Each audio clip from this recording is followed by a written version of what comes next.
अस्सलाम वालेकुम, my name is Chaudhry Ahmed यार and today will discuss about second intimation. इससे पहले हम फर्स्ट इंटीमेशन के बारे में एक वीडियो बना चुके हैं इन डिटेल, आप उसको देख सकते हैं।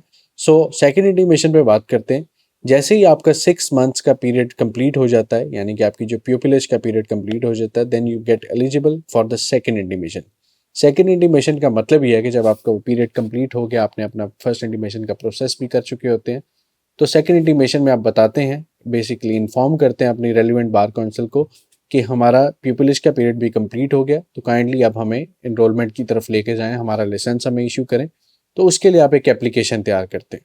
ये एप्लीकेशन फर्स्ट इंटीमेशन के मुकाबले में काफ़ी डिटेल्ड होती है, क्योंकि बेसिकली यही मेन डॉक्यूमेंट होता है जो आपके सारा इन रिकॉर्ड भी जाता है, और इसी की बेसिस पे आपके लाइसेंस और इंटरव्यूज कंडक्ट होते हैं। तो आज हम इस सेकंड इंटीमेशन फॉर्म को इन डिटेल देखेंगे कि कैसे इसको फिल करना है और क्या क्या डॉक्यूमेंट्स इसमें रिक्वायर्ड हैं।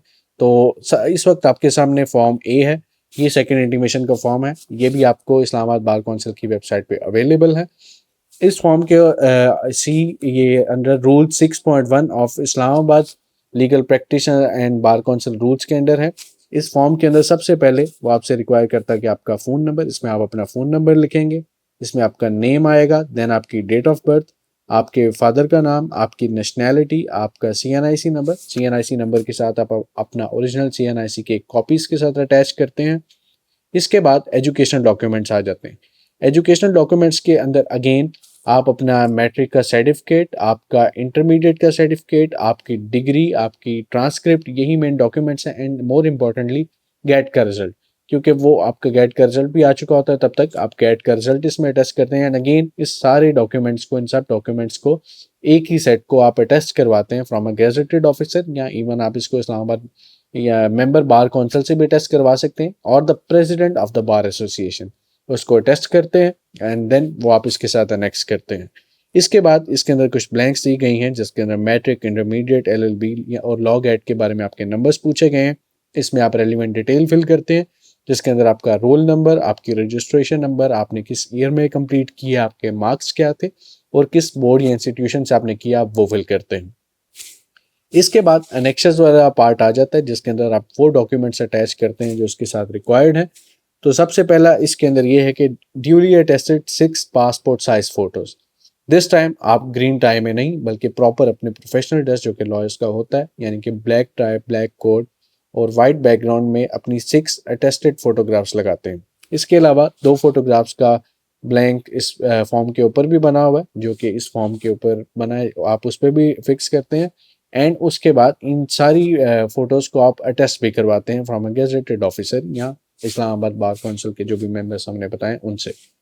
उसके बाद एक फॉर्म बी होता है। ये फॉर्म बी बेसिकली वो सर्टिफिकेट, एक ट्रेनिंग सर्टिफिकेट होता है, जिसको आप अपने इस वक्त स्क्रीन पर भी देख रहे हैं, और इसको आप नीचे दिए गए डिस्क्रिप्शन में लिंक से आप इस फाइल को देख भी सकते हैं, इसको डाउनलोड भी कर सकते हैं।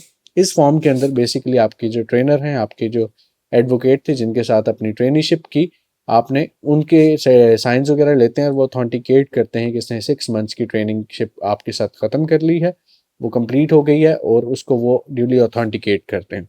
इसके बाद आप देख सकते हैं कि लिस्ट ऑफ 20 केसेस, ये वो 20 केसेस होते हैं। वैसे इसमें लॉयर्स के साथ जब आप काम करते हैं तो ज़्यादा भी होते हैं, but you have to write at least 20, यानी कि 20, if you write 20 those will be enough. और मेनली वो कोशिश कीजिए कि डिस्ट्रिक्ट या सेशन कोर्ट के ही हों, बट हाउएवर अगर आपने हाई कोर्ट की कुछ केसेस में भी असिस्ट किया है या ट्राइब्यूनल्स, तो आप वो भी मेंशन कर सकते हैं इसके अंदर। वो 20 केसेस आप मेंशन करेंगे, जिसका अगेन आपको फॉर्म स्क्रीन पे इस वक्त नज़र आ रहा है। ये फॉर्म भी आप डाउनलोड कर सकते हैं नीचे दिए गए लिंक से। इस फॉर्म के अंदर आपको फिल करना होता है। इसके अंदर बेसिकली मेन डिटेल की होते हैं। इन डिटेल आप बहुत ज़्यादा नहीं इसके बारे में बताते, बेसिक केस की इन्फॉर्मेशन देते हैं, जिसके अंदर केस टाइटल, किस जज के पास या किस कोर्ट के पास ये केस था, नेचर ऑफ द केस क्या थी, कौन से मेन इसमें कौन सा लॉ इन्वॉल्व था, आप उसको डिस्कस करते हैं। उसके बाद आपको 2 करेक्टर सर्टिफिकेट्स लगाने होते हैं। ये 2 करेक्टर सर्टिफिकेट्स आपके करेक्टर को ऑथेंटिकेट करने के लिए या वेरीफाई करने के लिए लिए जाते हैं, जो कि सर्टिफिकेट्स किसी एडवोकेट हाई कोर्ट के होने चाहिए। यूजली ये रेलिवेंट बार के ही हाई कोर्ट एनरोल्ड हों तो उनका होगा। आप उनसे एक ऑथेंटिकेट करवाएंगे, जिसका अगेन आपको लेआउट आपको मिल जाएगा, ये आप स्क्रीन पर देख रहे हैं। इस लेआउट पे आप उनसे साइन करवाएंगे, और इसके साथ इनके इस्लामाबाद बार काउंसिल की मेंबरशिप का कार्ड लगाएंगे। उसके बाद अगेन इस बार आप एक अगेन उनको अथॉरिटी लेटर सेक्रेटरीट को देते हैं, यानी कि सेक्रेटरी जो इस्लामाबाद बार कौंसिल के हैं, वो उस अथॉरिटी लेटर का मकसद ये है कि आप परमिशन देते हैं उनको कि they can authenticate and verify your educational documents from the institutes relevant. उसके बाद एक अंडरटेकिंग आती है। ये कुछ 3 डॉक्यूमेंट्स ऐसे हैं जो आपको एफिडेविट्स यानी कि स्टैम्प पेपर्स के ऊपर देने होते हैं, प्रॉपर स्टैम्प पेपर्स के ऊपर। इसमें कोई लिमिट नहीं है कि कितने रुपए वाले होंगे, बस बेसिकली इसको एक स्टैम्प पेपर के ऊपर करना होता है। सो फर्स्ट ऑफ ऑल इसमें एक अंडरटेकिंग है जो कि फर्स्ट अंडरटेकिंग होती है, जिसका अगेन आपको फॉर्मेट आपके सामने भी और आपको डाउनलोड भी कर सकते हैं। इसमें आप अथॉन्टिकेट करते हैं कि after within the span of 6 months after you get your licence, आप इस्लामाबाद बार कौंसिल की जो इस्लामाबाद बार एसोसिएशन है, आप उसमें एनरोल करेंगे, उसके मेंबर बनेंगे और उसकी एक अंडरटेकिंग देते हैं। उसके बाद आप एक एफिडेविट बनाते हैं फॉर नो क्रिमिनल रिकॉर्ड्स। इसमें आप अथॉन्टिकेट करते हैं कि आपके खिलाफ कोई भी क्रिमिनल प्रोसीडिंग पेंडिंग नहीं है and your character is clear and free. In case आपका अगर कोई क्रिमिनल रिकॉर्ड है भी तो आप उसके अंदर मेंशन करेंगे और ड्यूली बताएंगे कि उसमें क्या था और उसका रिजल्ट क्या निकला।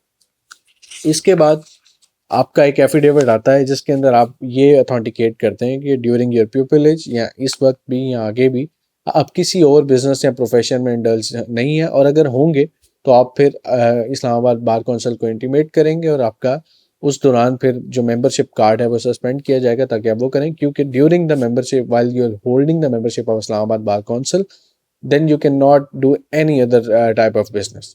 इसके बाद एक एफिडेविट वो होता है अगर आपका कोई गैप था आफ्टर एलएलबी, तो वो सूरत में होता है जो कि यूजली जो यंग लॉयर्स होते हैं उनका नहीं होता, सो इसको आप स्किप भी कर सकते हैं। इसके बाद एक एप्लीकेशन आती है for application of issuance of card. ये एप्लीकेशन आपको फिल करनी होती है इस एप्लीकेशन यानी कि सेकंड इंटीमेशन फॉर्म के साथ। इस एप्लीकेशन का मकसद होता है कि एक तो आपका प्रोसेस जो हो जाए, उसके बाद आपका जो एडवोकेट का कार्ड होता है ये उसकी प्रोसेस फी और वो सारा कुछ होता है। तो ये आप इसमें भी आप अपनी पिक्चर लगाते हैं, अपनी बेसिक डिटेल्स देते हैं। जो फॉर्म जो ब्लैंक्स है इरेलीवेंट है आप उनको फिल नहीं करेंगे और इस फॉर्म को भी आप फिल करके साथ पब्लिश करेंगे। इसके बाद सबसे इंपॉर्टेंट पार्ट आ जाता है फ़ी का पार्ट। ये भी डिफरेंट फ़ी है, डिफरेंट एज ग्रुप के लिए इसमें डिफरेंट फ़ी स्ट्रक्चर है। जैसे कि यूजली अप टू अगर आप 25 ईयर्स हैं जो कि यूज यंग लॉयर्स होते हैं तो इसके अंदर 25 ईयर्स ऑफ एज के लिए 16,900 रुपीज़ हैं इस्लामाबाद बार कौंसिल के फिल वक्त। ये चेंज भी हो सकते हैं, इसलिए आप हमेशा अपडेटेड फॉर्म ज़रूर देखें रेलिवेंट बार कौंसिल की वेबसाइट से। 16,900 इसमें है जिसके अंदर 200 इनरोलमेंट इस्लामाबाद बार कौंसिल की है, 100 पाकिस्तान बार कौंसिल की है, 1000 आइडेंटिटी कार्ड फ़ी है जो कि आप सेकंड एप्लीकेशन लगाते हैं लेकिन आप पैसे इकट्ठे ही उसके दे देते हैं। उसके अलावा आप 3600 PLJ कंट्रीब्यूशन करते हैं, ये एक लॉ जर्नल है उसकी कंट्रीब्यूशन करते हैं। 2000 आपको ग्रुप इंश्योरेंस प्रीमियम देना होता है एंड 10,000 आपको बेनेवलेंट फंड्स के अंदर डोनेट करने होते हैं। नीचे रेलिवेंट अकाउंट्स भी दिए गए हैं जिसमें जनरल फंड्स के अंदर ही आपके इस्लामाबाद बार कौंसिल के जो एनरोलमेंट फ़ी है वो आ जाती है, आपके आइडेंटिटी कार्ड फ़ी भी इसके अंदर ही आ जाती है और इवन आपके जो PLJ कंट्रीब्यूशन है वो भी इस जनरल फंड के अंदर ही आती है। ग्रुप इंश्योरेंस प्रीमियम वो ग्रुप इंश्योरेंस वाले अकाउंट में जाता है, बेनोवलेंट फंड्स बेनोवलेंट वाले अकाउंट में जाते हैं और पाकिस्तान बार कौंसिल की जो फीस है वो पाकिस्तान बार कौंसिल के अकाउंट में जाती है। इसके बाद कुछ क्वेश्चन हैं जो इस फॉर्म के अंदर गिवन है जो आपके सामने है। इसके अंदर सबसे पहला यह है कि क्या आप इंगेज तो नहीं थे किसी बिजनेस या किसी प्रोफेशनल एक्टिविटी में, तो yes you can simply write no. इसके बाद आता है कि क्या आपको प्रैक्टिस जनरली इस्लामाबाद की ज्यूरिसडिक्शन या जो भी आप जिस भी बार के अंदर अप्लाई कर रहे हैं उसके अंदर करेंगे, तो यस इसमें आप यस लिखेंगे। इसके बाद यह है कि क्या जो एप्लीकेंट है यानी कि जो आप हैं जो एप्लीकेशन फाइल कर रहे हैं इंटीमेशन, क्या वो इंसॉल्वेंट है, तो इसका जवाब होगा नो। उसके बाद whether the applicant has dismissed remove from service of government, तो इसमें भी आपका जो भी यस या नो होगा वो करेंगे। देन उसके बाद whether the applicant is enrolled as an advocate of any other bar council, तो इसमें अगर आप बार कौंसिल किसी और में एनरोल थे पहले तो आप इंटीमेट करेंगे, अदरवाइज यूजली इसमें यंग लॉयर्स के लिए नो ही आएगा। इसके बाद अगेन क्रिमिनल से रिलेटेड रिकॉर्ड से रिलेटेड आपका एक क्वेश्चन है कि आप किसी कन्विक्टेड तो नहीं थे, अगेन इसमें आप बताएंगे, यूजली ये भी नो ही होना चाहिए। उसके बाद whether the application of the applicant of enrollment has previously been rejected, इसमें आप बताएंगे कि अगर आपने पहले अप्लाई किया था और अगर आपकी एप्लीकेशन रिजेक्ट हुई थी तो आप इसमें यस लिखेंगे, अदरवाइज नो लिखेंगे। इसके बाद आप अपना एड्रेस लिखेंगे, अपना सेल नंबर लिखेंगे, अपने सिग्नेचर्स करेंगे, अपना होम एड्रेस लिखेंगे और अपना CNIC नंबर लिखेंगे। And this was mainly all the second intimation form. इसके बाद ये सारे डॉक्यूमेंट्स आप अफिक्स करेंगे, एनेक्स करेंगे विद दिस एप्लीकेशन, और जैसे बताया गया जो चीज़ अटेस्ट होगी वो भी बता दी गई, उसको एज इट इज़ अटेस्ट करवा के लगाएंगे और इसी सीक्वेंस में लगाएंगे। उसके बाद आपके एजुकेशनल डॉक्यूमेंट्स, आपके CNIC, आपके करेक्टर सर्टिफिकेट्स, आपके स्टैम्प पेपर्स, इन सब को एक फ़ाइल के अंदर तैयार करके आप इस्लामाबाद बार काउंसिल के सेक्रेटरीट के अंदर जमा करवाएंगे। याद रहे कि ये सिर्फ आप तब जमा करवाएंगे जब आपका प्यूपिल लिस्ट का पीरियड ख़त्म हो चुका है।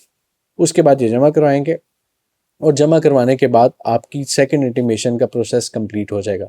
सेकंड इंटीमेशन के प्रोसेस कंप्लीट होने के बाद जो सबसे इम्पॉर्टेंट और मेजर और एक लास्ट स्टेप आता है आपके इनरोलमेंट के लिए, वो है interview. It is also a very important stage. इसके अंदर इस्लामाबाद बार काउंसिल के मेंबर्स आपका इंटरव्यू लेते हैं और इसके लिए आपको इंटीमेट कर दिया जाता है कॉल के थ्रू या मैसेज के थ्रू कि कब आपका इंटरव्यू होगा। ये यूजली विद इन 15 डेज़ और 30 डेज़ ये हो जाता है। समटाइम्स ये लेट भी हो सकता है, समटाइम्स ये जल्दी भी हो जाता है यूजली।